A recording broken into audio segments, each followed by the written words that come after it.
Hi guys, today we're talking about a Nikon FM. This is a 50mm 1.4 lens on this one. It costs $25. I got it at the Goodwill store. I paid an additional $17.50 for a motor drive. When these were new, they were about $330. I'm not sure the exact price, but that's what the comparable FEs were at the same time. On eBay, this is worth about $100, not counting the lens. The lens might be worth $100 by itself because everybody wanted the Nikon 1.4s. This one's in very good condition. Historically, these are the beginnings of a new era for Nikon. In 1977, when this model was introduced, it replaced the Nikormats, and in specifically the Nikormat FT3. And then the next year later, the Nikon FE was introduced. It was an electronic version of this, and the two of them sold in parallel for many years. And this body became the backbone for the Nikon Fs for the future from 1977 up till 2006. That lasted 29 years using this basic body. There were follow-on models, FM2s and so on, but they were a well-loved, cared for camera by many people for many, many years. So this was the enthusiasts or amateurs version of the Nikon Fs. It was significantly cheaper than a Nikon F, or an F2 at the time was what this was comparable to. And a lot of professionals also bought these as second bodies. So if they wanted to keep color film and black and white film both at the same time, they might, instead of having two Nikon Fs, they might have a Nikon F and then a Nikon FM as a second camera. It has a center-weighted 60-40 exposure metering system and a titanium bladed vertical travel focal plane shutter with speeds from 1 second to 1/1000th of a second with X-Sync up to 125th. The viewfinder in this, unlike the FE, has 2 or 3 LED lights, and it shows overexposed, underexposed, and in the middle, and they're all just red. And it's pretty obvious. You just crank around until you get to indicate properly, and you know you're setting the correct exposure between your shutter speed and your aperture. So let's take a look at the camera front. Now with this particular one, I have the motor drive unit mounted to it.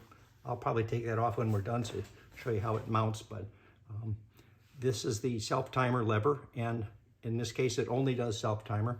This is the depth of field preview button over here. You can barely see it probably. And this is the lens mount system.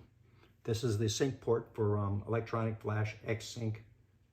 So Nikon advertised in 1977 that this could take both the auto-indexing lenses and the non-auto-indexing lenses. And the way they did that was with this mechanism up here, which I'll show you. If you dismount the lens, like all Nikons, they turn the wrong way clockwise to dismount them.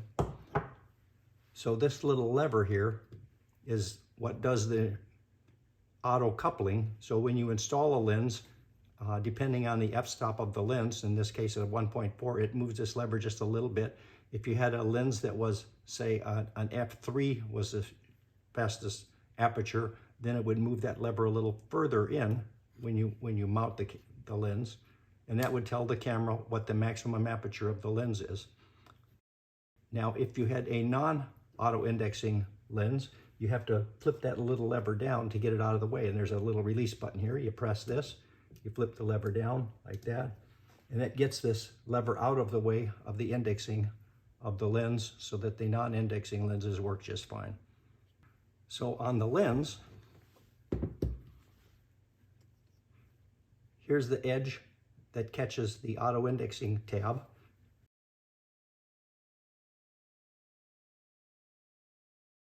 This second row of f-stops, the aperture indicators from f16 to 1.4, there's 2 rows of the indicators. The second smaller row is the way that you can tell that this is an auto-indexing lens, as well as this ledge here that grabs that lever. The prong is misleading because that's for non-auto-indexing lenses, and that would allow this lens to be used on even older cameras which required the prong and didn't recognize this edge right there. Later they replaced these prongs and took them off and actually left the 2 holes on the lenses for a few years and then threw it away completely as newer cameras and newer lens bodies, newer camera bodies and newer lenses became available. So when you engage this lever, this edge right here on this deal, grabs this lever right there, which I'll put back. They do say that if you have it in the wrong position, you could damage your lens, but I think only if you were jamming it in and forcing it to connect would that happen. So here's the indicator dot for mounting, and it lines up with this pin. Snaps in. Now you'll notice the prong does nothing on this camera. That's for older cameras. And that mechanism there pushes this lever as it engages this edge right there. Excuse me. So right there, it engages it, and it just pushes it a little ways because this is a 1.4 lens, so it doesn't have to move very far. Then as you change your aperture, it moves that lever back and forth to tell the camera what your aperture setting is. So that's it for the front of the camera. Here's the top of the camera. In the FM and FE series, they had a safety interlock here, so you couldn't open the back accidentally. In this case, I'll use roll of film in here just so I can demonstrate it. So if you try to lift the rewind knob, it won't let you until you push this lever back, and then you can lift it and pop it back and open the back. And here you can see my roll of film. And if you were to rewind this film, you need to push the release button. Now in the case of the motor drive, there's a pin that goes up to the release button on the bottom, and then you would crank the film back like this. I'll reel it back till we're close to the beginning. And that's how you would rewind the film and release the back. Now back to the top. Here's a hot shoe. Nothing spectacular about it, except it does X-Sync at 125th with Nikon flashes, which should understand that, and newer flashes as well. This is the shutter speed dial. So there's 1/1000th of a second, and you can just dial it to the shutter speed you want all the way down to B. Right now it's hooked to the motor drive on the back. If you wanted to take a double exposure, that's what this little lever's for. You'd push it to the side and you could crank the film advance, but it would only actually charge the shutter and it wouldn't advance the film if you had that little lever depressed. So where they have the motor drive on it right now, we'll take one picture. Whoops, I have to turn it on. Here's the power switch for the motor drive. Right here.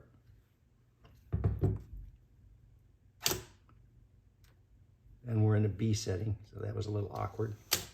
Here's 1 second. Okay, we'll take an exposure. But if I hold this in and take an exposure, you'll see it's not advancing the film. So that would be taking multiple exposures. So that's the shutter release. And again, it's a standard threaded socket. Here's the film position indicator. And this lever, which also cocks the shutter when you're in manual mode and you don't have the motor drive on, that little red indicator turns the metering system on in the camera. So when you look through the viewfinder, you can see the 3 LED lights that tell you whether you're overexposed, underexposed, or right in the middle. And when you turn the aperture to move those LEDs, the shutter speed, of course, would move by full stops, but the aperture, even though it has click stops, you can actually set it between settings. So sometimes the underexposure light and the properly exposed light might both be on at the same time. And if you click it one way or the other, it goes the other way. You can actually go in between to set something between, say, F11 and F8 if you wanted to get the exact exposure, in theory. So right now the motor drive is set to single, that's the S. If we move it over to, if we move that over, I have to push the button here. If we move that over to C for continuous, then you'll get to hear what this motor drive likes to do, which is take multiple pictures. Now that's because we're set at 1 second exposure, so it can't go faster than a second. But if we crank this up a ways to like a 500th of a second, we'll be able to shoot at 3.5 frames per second. That's music to your ears. Okay, here's the back of the camera. There's nothing there except the film holder where you could keep a reminder of your film type. The eyepiece is removable and you could put corrective lenses in there. And on the bottom, here's the MD11 motor drive. There's the on-off switch. I'll turn it off now. And on the very bottom, there's a tripod socket, and because it's on the motor drive, it has to be way over here to clear the batteries. Couldn't have picked a worse spot. Pretty awkward, actually. So let me take that off. They have a relatively ingenious screw lock there, because there's two knobs.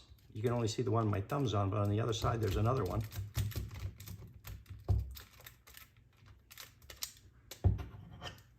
But as you see on the motor drive, there are actually two wheels, and that's not one big wheel, so they are geared down, so when you go to crank it down, it actually gets a really tight grip on it to pull in that motor drive without you pushing too hard on these wheels.